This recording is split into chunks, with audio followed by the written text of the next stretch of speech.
Welcome to Alexandria. Planning. Alexander's plan to build his great city began with a verse from Homer's Odyssey. There is, in front of Egypt, in the sea with many swells, an island called Pharos. Guided by these clues, Alexander the Great founded his future city at the western end of the Nile Delta.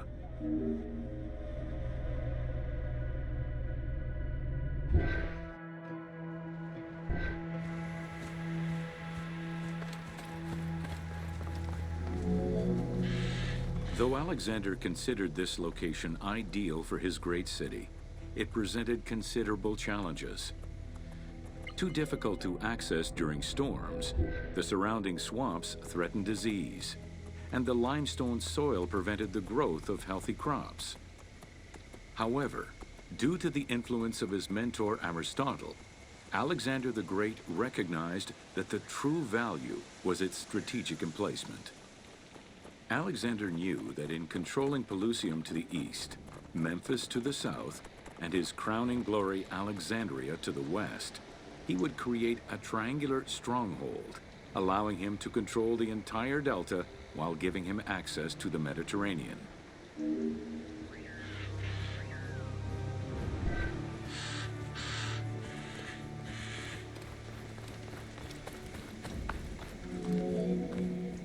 The great walls of Alexandria had a humble beginning.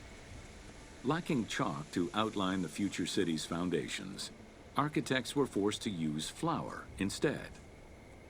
Clouds of migrating birds swept down and ate the flour, erasing the plans. This prompted Alexander to seek guidance from the oracles, who reassured him that his future city was destined to feed a large population.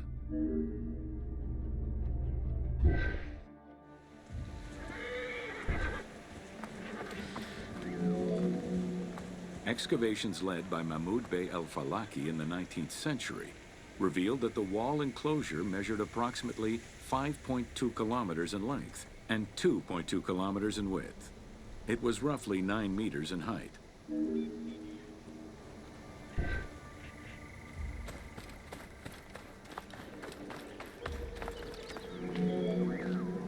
These formidable ancient walls would resist a number of attacks, including fending off the king of Syria in 169 BCE. It wasn't until 295 CE that they eventually fell to Roman Emperor Diocletian, and this only after 8 months of relentless assault.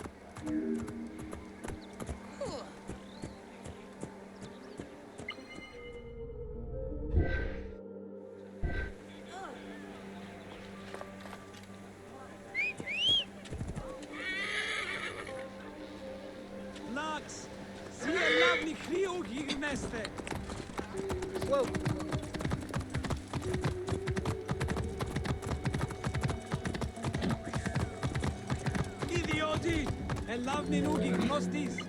Alexandria's principal architect, Dinocrates, chose a Hippodamian grid plan. The grid maximized functionality, with wide, straight roads and canals running beneath them. Alexander recognized the military value of the city's design. The wide, parallel streets gave him optimal surveillance of the city, while allowing the unobstructed flow of troops.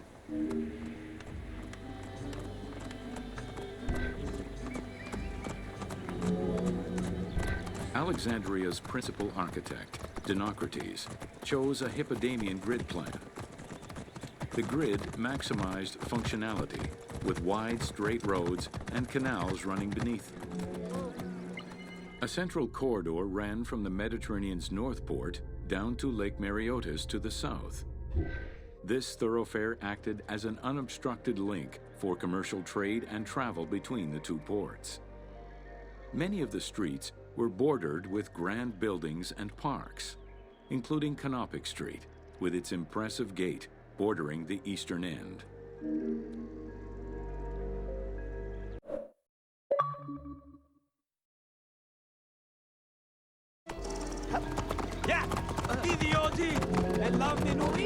Alexandria was most likely built upon an already existing Egyptian village. Upon its completion, the Egyptians reviled the city, refusing to call it by its founder's name. Instead, they called it Raked, the building, as a mark of disdain, which was later Hellenized into Rakotis. Despite this, the name Alexandria would remain.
Welcome to Osiris, the first mummy.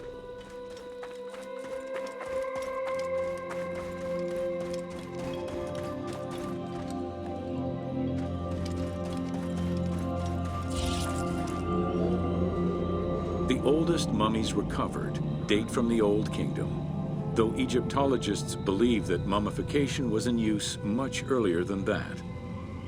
At first, the body was mummified through environmental desiccation by leveraging the dryness of the environment and the heat of the climate. Early experimentations in mummification were conducted with the use of resin made from tree sap. Strips of linen were only used on some superficial parts of the epidermis of the hands or jaw.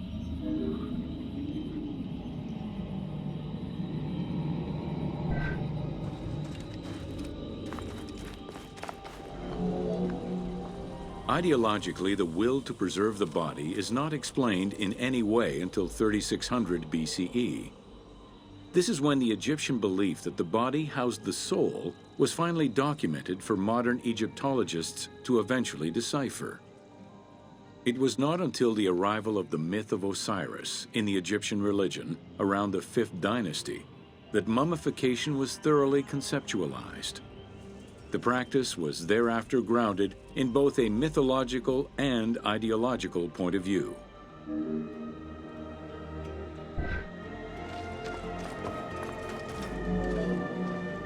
Osiris was mainly known as the god of the dead and the god of resurrection. The most well-known Genesis myth concerning Osiris is that of his dismemberment.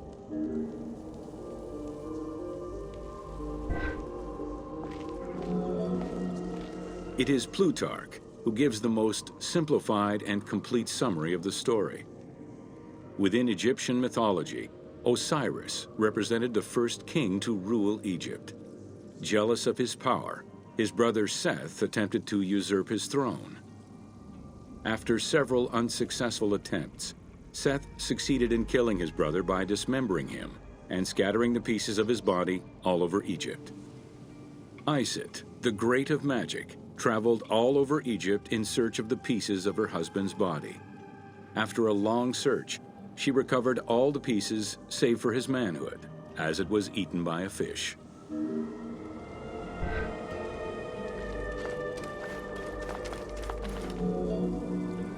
Isis then reassembled the body of her husband by binding it together with strips of linen. Aided by her sister Memphis, another powerful magician, they gave Osiris the breath of life. This not only brought him back from the dead, but also allowed him to recover his virility long enough to impregnate Isis, thus ensuring his succession before, once more, dying. Thus Horus was born. The ritual used to bring Osiris back to life essentially depicts how he became the first mummy. It is why, on the sarcophagi of kings, we often find Isis and Memphis represented as the magicians who restore life to the deceased.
Welcome to Mummies of Ancient Egypt.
The mummification process used by ancient Egyptians was highly ceremonial in nature.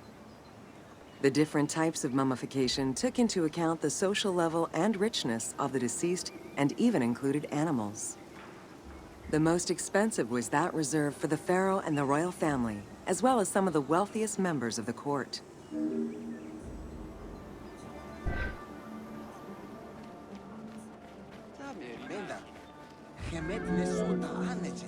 The first step was cleaning. Once bodies arrived at the mummification site, they were placed on inclined tables while the bodily fluids drained away. They were then cleansed by priests until they were deemed ready for the purification process.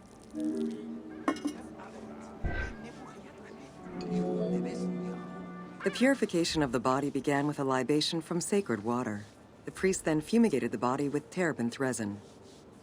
After the ritual cleansing, priests used oils, spices, and all kinds of essences to further purify the body of the deceased. Finally, all body hair was meticulously removed.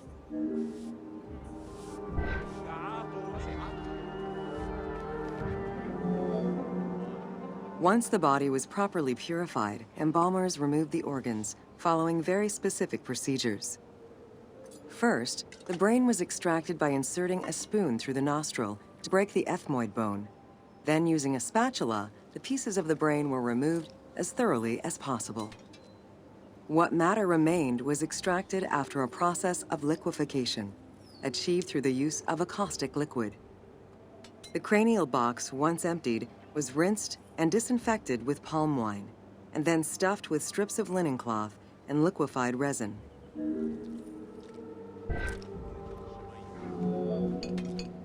After taking care of the brain, embalmers made an incision on the left flank and carefully set aside the viscera. The inside of the body was also rinsed with palm wine. Then the embalmers filled the belly with pure myrrh, cinnamon, and other perfumes and sewed it shut. The removed viscera were washed in palm wine and packed in crushed herbs before being placed in canopic jars.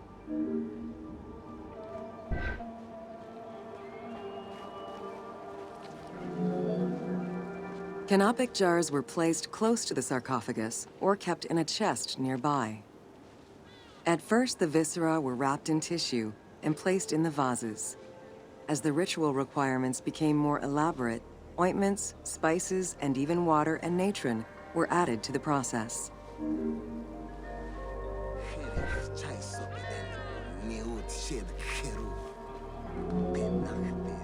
Towards the middle of the New Kingdom, canopic jars assumed the appearance of the four sons of Horus. They were known as the protectors of the viscera. These protectors had their own guardians, each a goddess of the dead. Imseti, the human-headed god, protected the liver and was protected by the goddess Iset. Hapi, the baboon-headed god, protected the lungs and was protected by the goddess Nephthys. Dumut-Ef, the jackal-headed god, protected the stomach and was protected by the goddess Neith. And finally, Kebesenuef, the falcon-headed god, protected the intestines and was protected by the goddess Selket.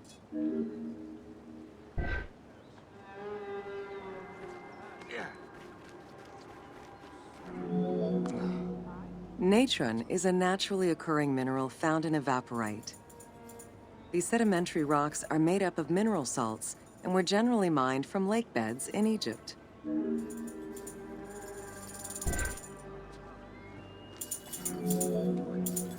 Embalmers used natron as a desiccant to dry the flesh and stop the corpse's putrefaction process. Once the body was cleansed and eviscerated, the deceased was covered in natron for about 40 days. Once desiccated, the body was prepared to be wrapped in strips of linen.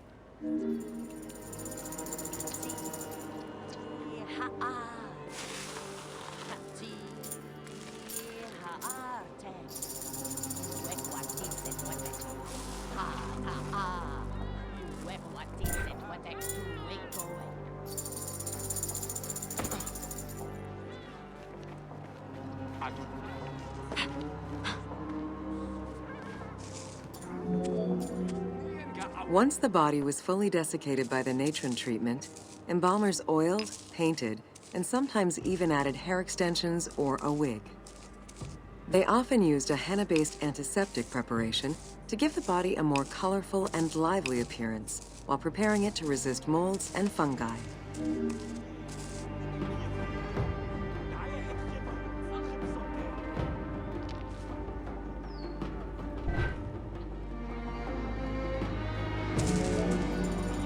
Next came the phase which gave mummies their most well-known appearance, the wrapping. Originally, each part of the body was wrapped separately. Men had their arms crossed on their chests, while women had the right arm folded over their breasts and the left arm stretched along the body. However, techniques evolved over time. Eventually, the body as a whole was wrapped with limbs alongside the body, and increasingly sophisticated and different techniques of weaving flax bands were developed.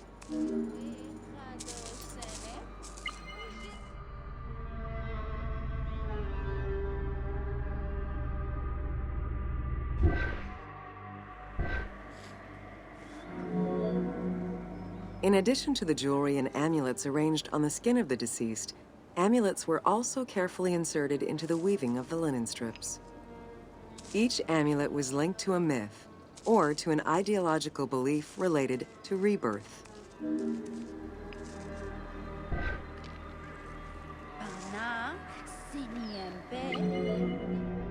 Masks were an important part of a mummy's finery. Early wooden funeral coverings were very expensive, however, and soon replaced by masks created through a technique known as cartonnage. Masks fashioned with this method were created by laying several layers of linen or papyrus pulp on a base made of mud or straw.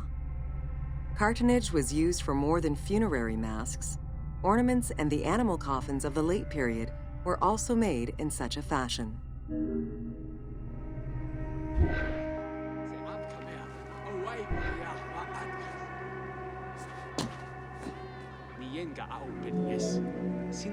Cartonnage evolved to cover the entire body of the mummy during the 22nd dynasty. The mummies were placed on a board inside a rigid envelope of cartonnage, which was laced at the back with a string. Extremely cost-effective and visually pleasing, this technique was very popular through all layers of the society.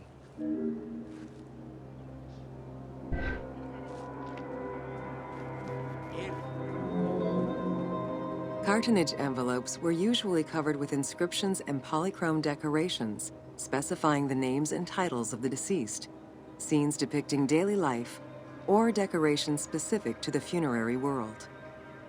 This was a true gift for Egyptologists eager to study the funerary rites of the ancient Egyptians.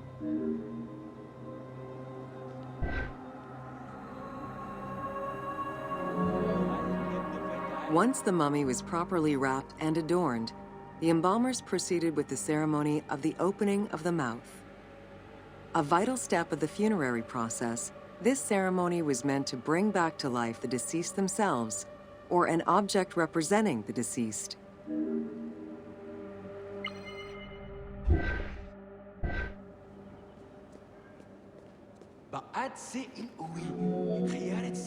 There were no less than 75 different stages for the opening of the mouth.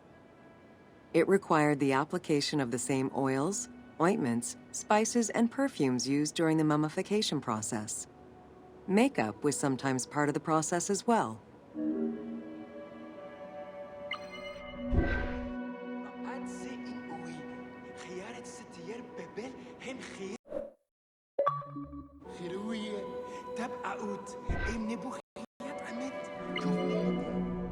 The last stage of this long ritual was the act of touching the mouth with the adze to symbolically allow the breath of life to infuse an inert body.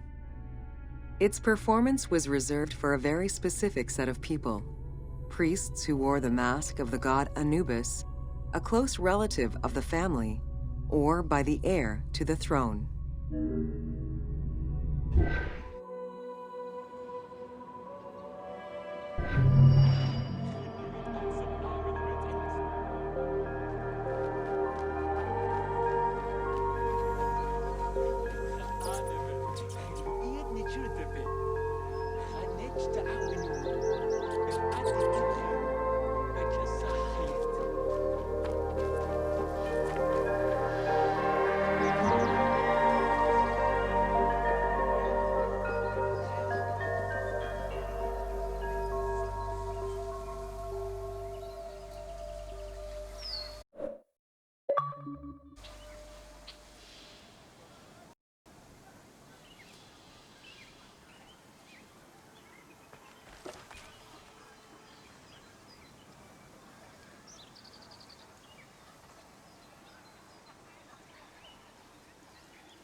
Welcome to Temples and Priests.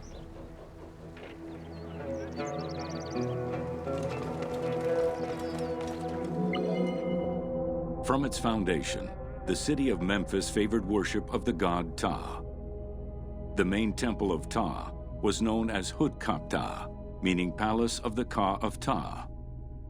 The name of the temple, translated into Greek as Aegyptos, would eventually evolve into the modern name Egypt.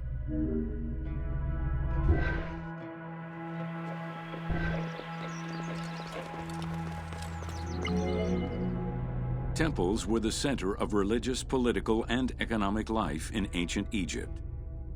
These sacred places were viewed as the literal home of the gods and goddesses. As such, every aspect of them required care and reverence, all of which was accomplished through elaborate ritual.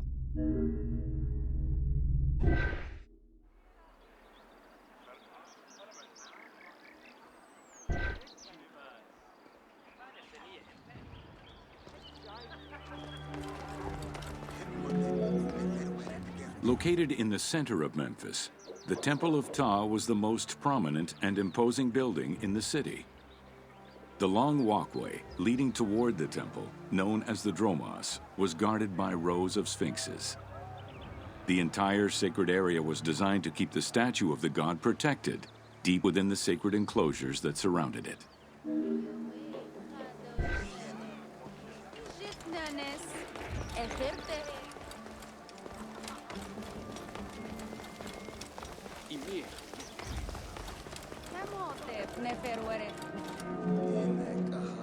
The Dromos opened into a courtyard, with the surrounding portico graced with columns carved to resemble palm trees. During special festivals, the general population was allowed to enter this location, but under no circumstances would they be allowed into the sacred spaces beyond the courtyard.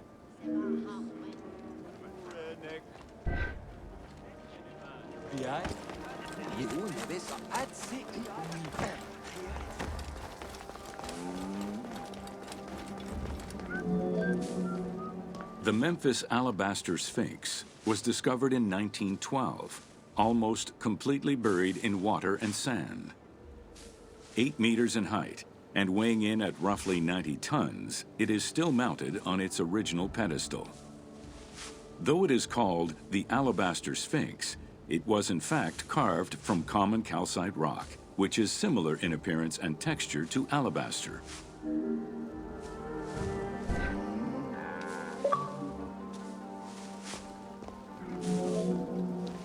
Erosion has destroyed the original engravings, making it difficult to determine when it was created.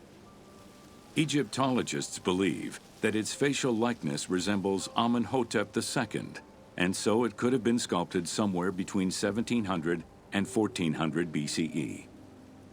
It is believed that this monument once stood outside of the Temple of Ptah and was integrated into subsequent extensions to the complex.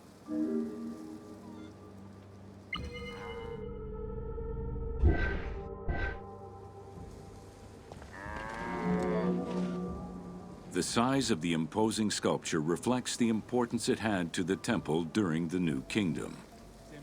This Sphinx is one of the few remaining artifacts from the ruins of Memphis to survive.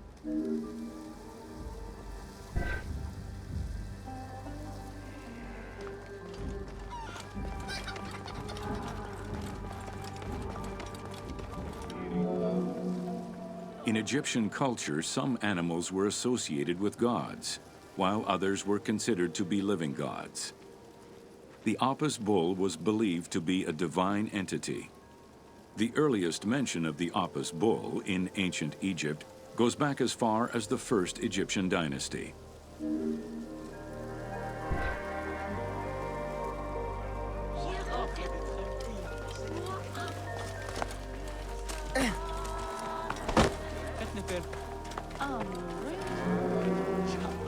Originally the symbol of fertility, the Apis bull was linked to the god Ra, with the image of the sun carried between its horns. Later it was associated with Osiris, the ruler of the underworld, thus becoming the funerary divinity Osiris. During the 18th dynasty in Memphis, the Apis bull's association with the city's deity earned it the title Herald of Ptah. The Apis bull was so revered that even Alexander the Great, upon his arrival in Memphis, gave honor to Apis.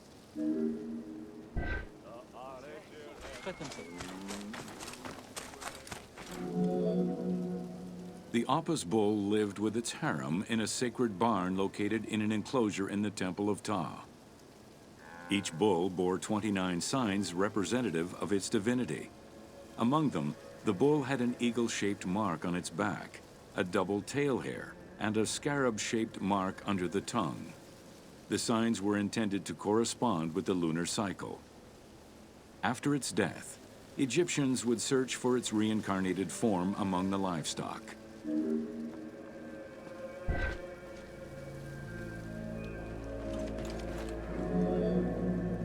Like other living divinities, the mortal incarnation of the Apis bull was prayed to, and when it died, it was given a luxurious funeral, which included mummification. Until the reign of Ramses II, the Apis bulls were buried in individual graves in Saqqara. During the 26th dynasty, the bodies of the bulls were buried in enormous stone vats in the underground corridors of the Serapeum of Memphis.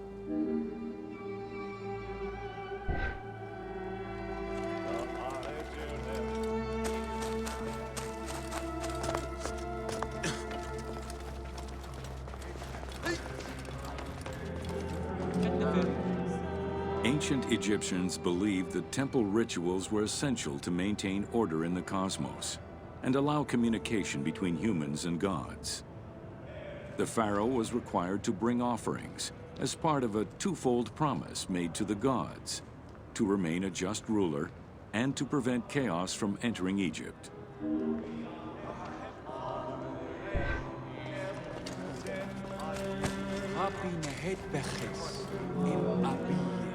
Details of the ceremonies found on temple walls provide a thorough overview of the stages of the daily ritual.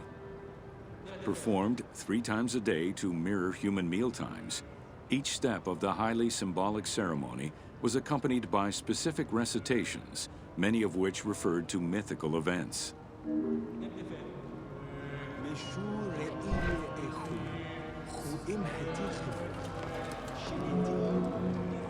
The high priest would first awaken the sleeping god with a chant.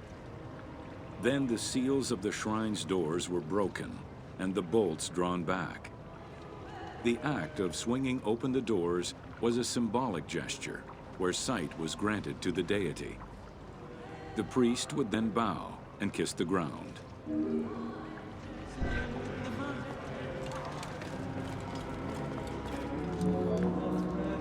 The god was then washed with incense-infused water and its mouth rinsed with mineral salts. The cleansing was followed by adorning the statue with jewels and royal garments. The final ritual required the priest to sweep away any footprints in order to prevent evil from approaching the god.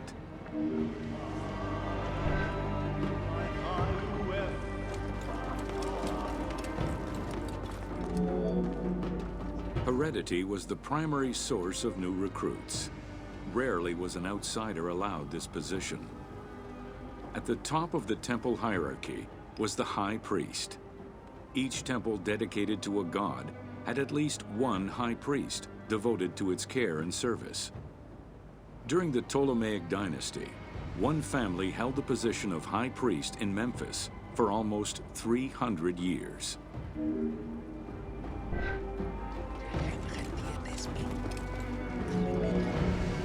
High priest candidates made their way up the ranks of the temple hierarchy. The one chosen to occupy the lofty position of high priest was usually confirmed by the pharaoh. Several of the high priests were also important officials in the government.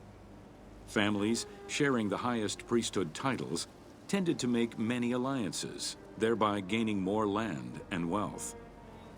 Shifting balances of power sometimes resulted in more or less open conflicts between the priesthood and the pharaohs.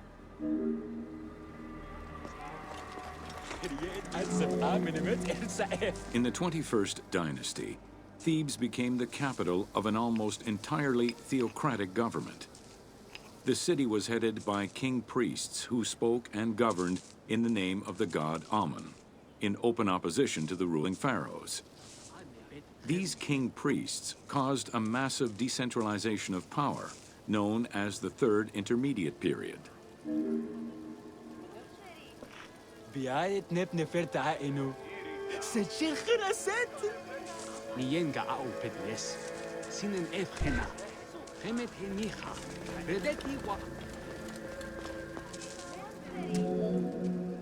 The educational institution in ancient Egypt was known as the House of Life. Attended by the offspring of the elite and the clergy, it was a place tailored to the social status of its attendees. The earliest references to this type of institution date back to royal decrees of the Old Kingdom.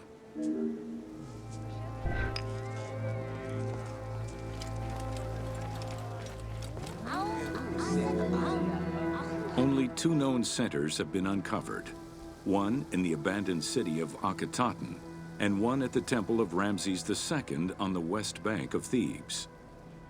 Inscriptions uncovered in those locations mention the names and titles of people who were connected with the House of Life, such as a chief physician and many scribes.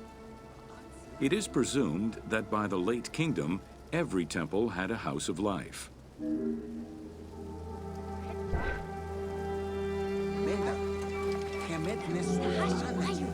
The House of Life offered training for the elite, destined for occupations such as astronomers, doctors, veterinarians, diplomats, architects, translators, or theologians. Some institutions focused on specific disciplines, making them a central hub for the country.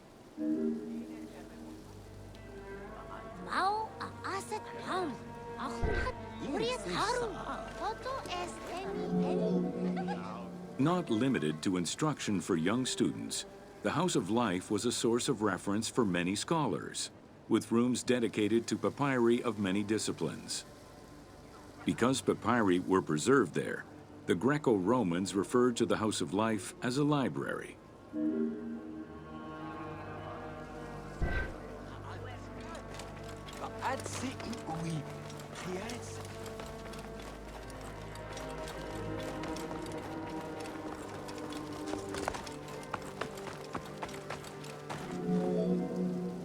Ancient Egyptian economy was based on an unequal system of redistribution of goods. The state of Egypt collected the crops, and the temples distributed them throughout the provinces. Since the only people capable of counting and ensuring a fair redistribution were the educated scribes, this meant that the temples played a pivotal role in this process.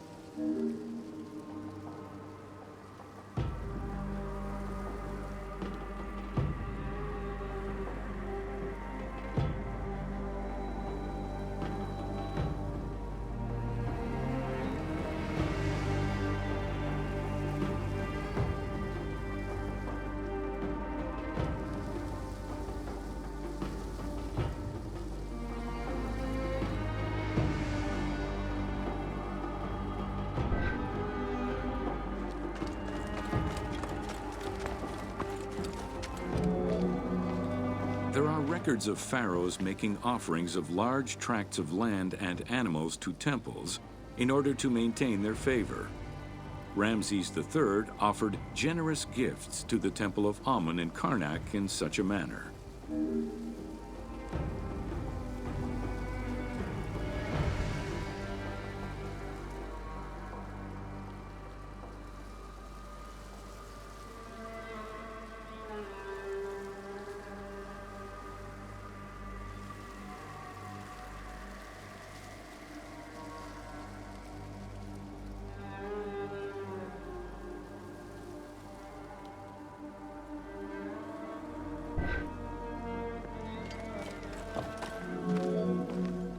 Palaces, warehouses, and granaries were built inside the temple compound to better control the redistribution of goods. The size of the recorded numbers of goods, combined with every other function filled by temples, only serves to confirm their might as economic, religious, and political centers of power within Egypt.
ناج حياة يا ناج حلو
عنده سحرية جيش تعاو.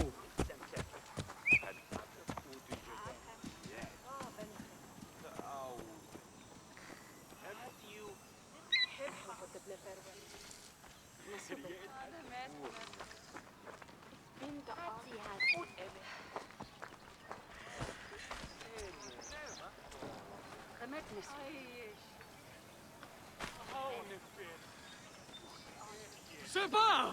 Ça j'ai capou, Henouet!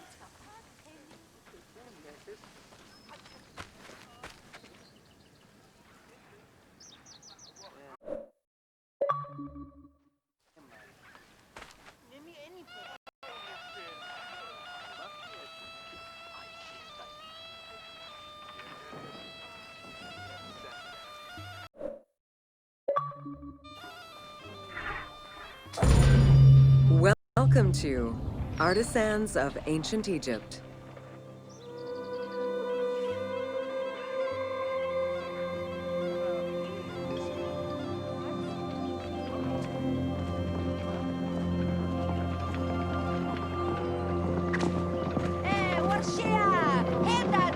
It was under the watchful eye of Ptah of Memphis, the god of craft and architecture, that ancient Egyptians developed the unique rendition of the world they lived in. However, it is vital to understand that their view of art, and those who created it, was likely very dissimilar to the modern concept of the word. Instead of artists, the creative culture had skilled and respected artisans. The most significant categories of specialties for crafters were drawing, painting, sculpture, and metalworking.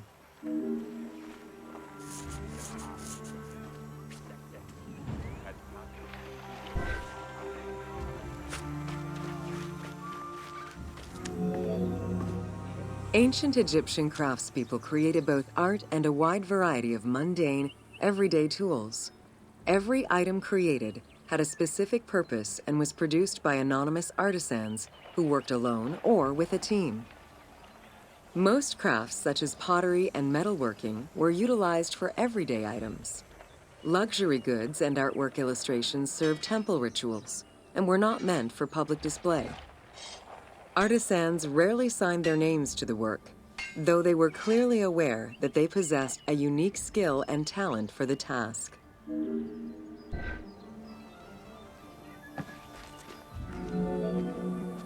Art, in all its forms, has offered not only a practical insight into the way ancient Egyptians lived, but in how they viewed the world and their place in it.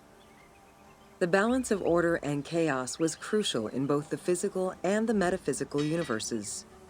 As a result, their art appears to follow a strict set of stylistic conventions that supported this worldview. From households and palaces to temples and tombs, pottery, papyrus, and textile items were essential to the everyday life of ancient Egyptians.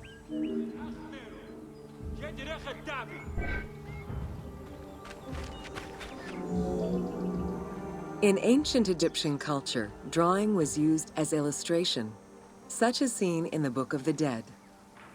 It was also the first step in the creation of a relief, painting, or statue. Two-dimensional representations were concerned with order and form, and were intended to honor gods and promote the transition of the soul to the afterlife.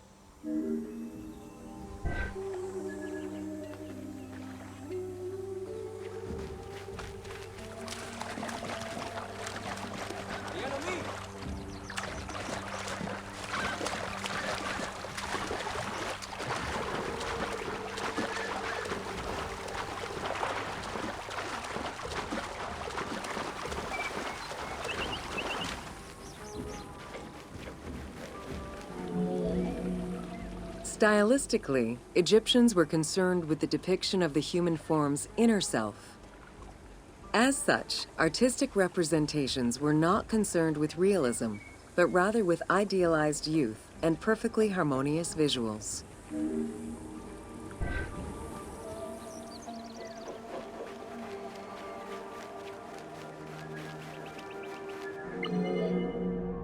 An exception to this were scenes depicting hunting and battle, where the environment and enemies moved in lively, even chaotic ways. Animals and foes were depicted piled up, as if describing chaos, with Egyptians standing in solemn, disciplined poses, bringing order to the scene.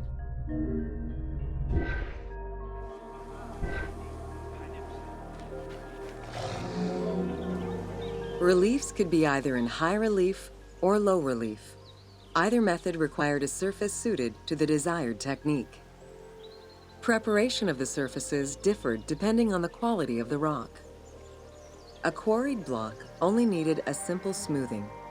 Rough-cut rock monuments, such as those found in tombs, required more work. Often the surface was coated in plaster before being sculpted.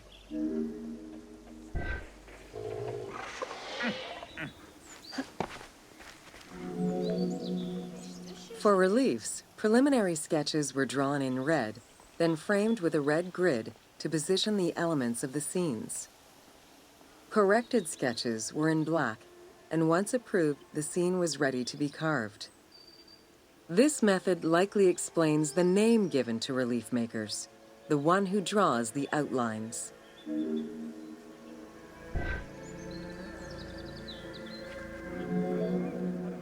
Statues were believed to be vessels for the souls of the deceased, or deities. That is why a sculptor was called the one who makes it live. This divine duty earned them the utmost respect. As with a relief, creation of a sculpture began with a drawing. Most statues were made of quarried blocks of stone, primarily limestone, though sometimes harder stones such as quartzite were also used.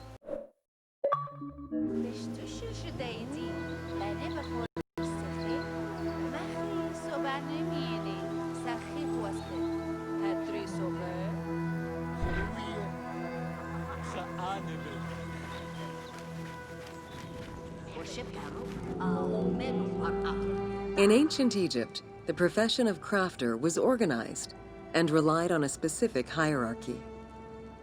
Most artisans depended on an institution to provide them with raw materials. There were 3 working levels for craftsmanship: domestic, large estates, and within palace and temple workshops. Some royal workshops, at their largest, covered an area of about 2.8 square kilometers in size.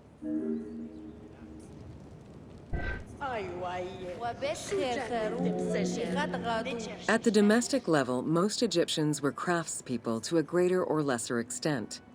The ability to repair tools was a daily necessity. Crafted everyday items could also be bartered for at the local market. Artisans with skills but lacking in resources worked at large estates, where the elite provided them with space to work and raw materials. The most skilled artisans were employed in royal or temple projects and benefited from a special status. They were provided with good workspaces and considered to be highly skilled.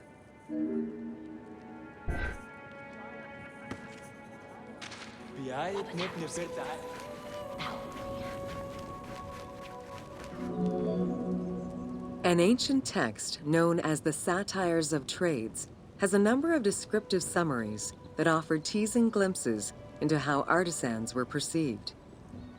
A coppersmith was said to stink and have fingers that resembled crocodile droppings, while potters were said to be like those who lived in bogs. This view was likely exaggerated in order to highlight the most enviable position of all, that of the scribe.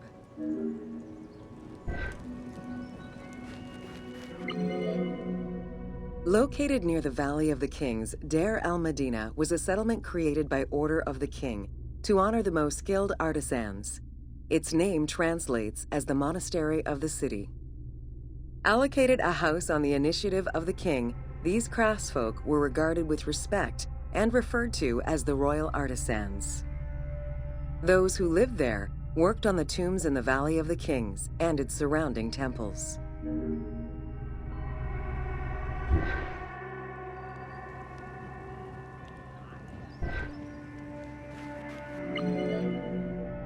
Archaeologists believe the site was home to skilled and respected artisans for over 400 years.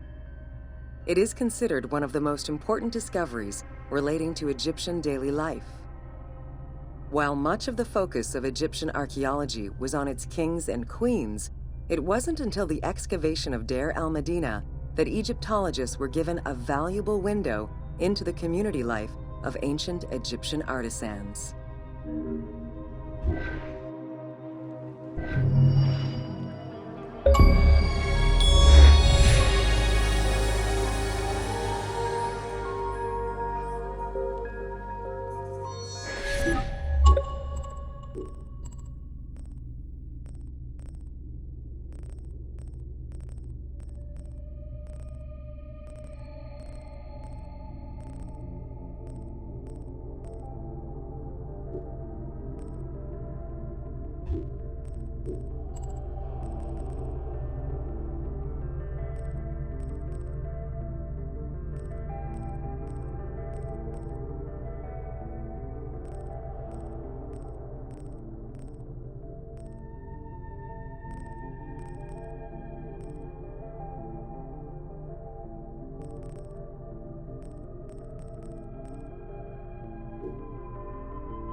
Welcome to Temples and Ritual.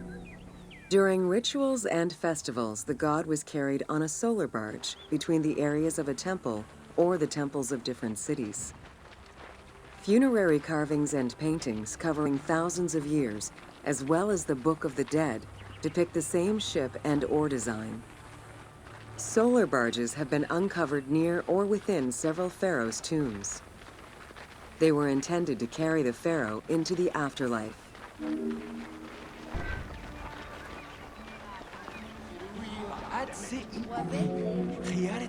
Ancient Egyptians believed that Ra, the sun god, traveled the skies in a boat known as the solar barge.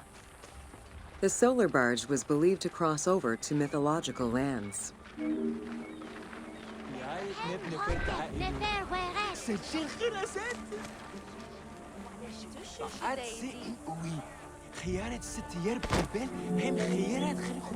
The god Ra believed mankind was conspiring against him. He ordered Sekhmet, the lion-headed war goddess, to kill all humans. To his chagrin, Ra quickly realized that with all humans gone, there would be no one left to worship him. In order to stop the rampaging Sekhmet, beer was brewed and dyed red with pomegranate juice to resemble blood. Sekhmet drank every drop of the brew she could find, eventually passing out drunk. The Festival of Drunkenness was celebrated in honor of that myth.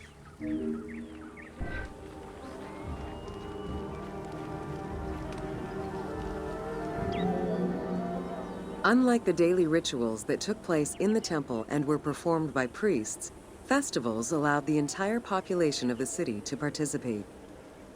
Festivals helped mark the passing of the seasons in the agricultural calendar. In reflecting the cycles of life, festivals offered a sense of consistency and structure for the regular citizens, thus reinforcing the sense of order that pharaohs were to provide for the citizens of Egypt as part of their godly duties.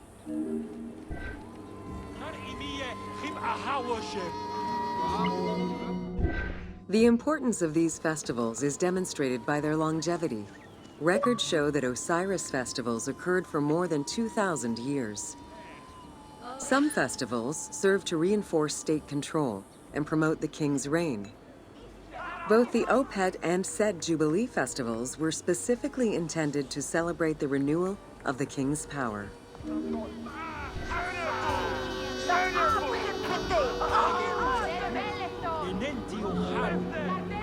The temple hierarchy consisted of high priests, several types of priests, scribes, and servants.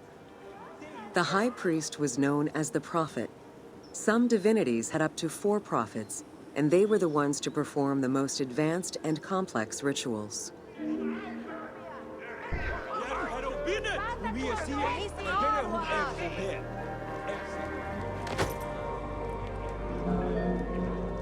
Egyptian priests were not confined to solely religious tasks, and in fact had crucial roles in Egypt's administration, most of which served to reaffirm the pharaoh as the proper vessel for the gods. Their focus within the temple was centered on the proper conduct of daily divine rituals, rather than as custodians of dogma or the indoctrination of individuals.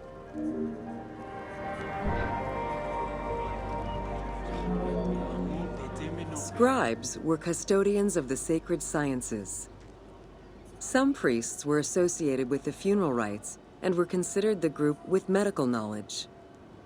The servants of the Ka were low-ranking priests who carried food and offerings in funerary rituals. Lector priests were distinguished by their ability to read, and their main duty was to recite specialized religious texts in both temple and funerary rituals.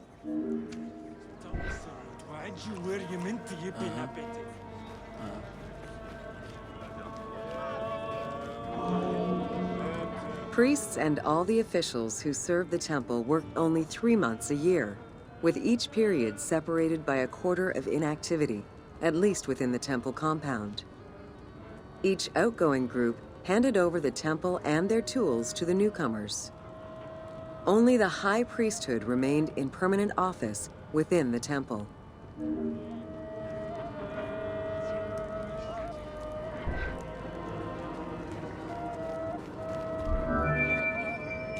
The most sacred part of the temple was referred to as Jeser Jeseru, the Holy of Holies. The most sacred inner sanctuary was where the shrine to the temple deity was located. Only priests were allowed within. Offerings were given, and rituals unseen by even the pharaoh were performed. While the team chose to allow any character access to this space in some game temples, normally it was reserved for priests alone.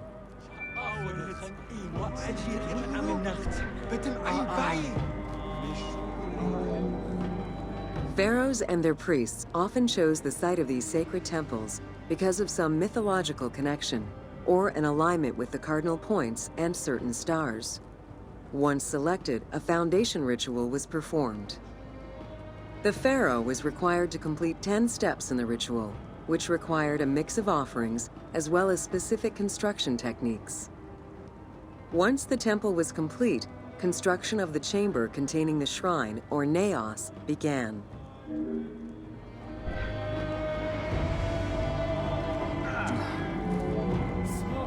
The naos was where the god statue stood. The representation of the deity was usually in stone or wood and decorated with gold, silver, and precious stones. Smaller temples had only one naos, while larger complexes, such as the Temple of Karnak, had many chambers to honor gods, such as Amun, Ptah, and Osiris. Each statue was believed to be a receptacle for the presence or essence of the god's Ka, enabling it to take a physical form. Through the statue, the god came to the shrine to eat, drink, and communicate with the pharaoh, or with the priests standing in for the pharaoh.